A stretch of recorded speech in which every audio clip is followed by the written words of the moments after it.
can always tell when somebody's new here when I post a video about my teenager's journey on a GLP-1 and they respond with some ignorant ass shit like this. I've said from the beginning in sharing her journey that I could care less about the numbers on the thing on the floor. The driving force for me getting my daughter access to this treatment was the fact that I had done research on how inflammation affects mental health, gut health affects mental health, and since she was diagnosed with insulin resistance, maybe this could help her.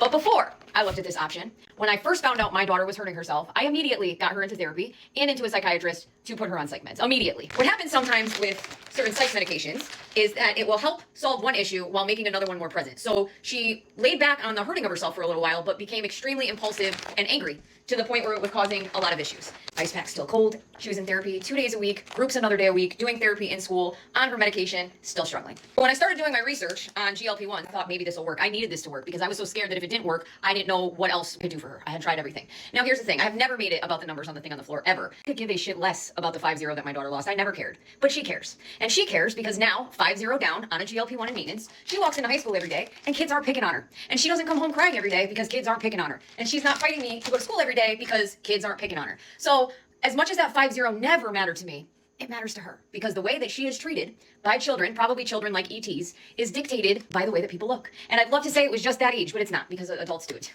Her meds, vial, her syringes and alcohol pads. If you watched the entire video where I was talking about this, the only thing I talk about is my daughter's accolades. Besides the numbers on the thing on the floor. She is smart. She is kind. She is funny. She is witty. She is making high honors. She is a girl's girl. She is confident. She is the best thing that ever happened to me. So the fact that if you really watch that entire 1 minute and 45-second video where I talked every good thing I could say about my daughter and how proud I was of her, to come back and reference a video that you were watching about how great it is to be the skinny daughter but forgetting about all their accolades is fucking mind-blowing to me. Mind-blowing. But in the meantime, my daughter is good another month with treatment for her metabolic disorder that has also dramatically helped her mental health in more ways than one.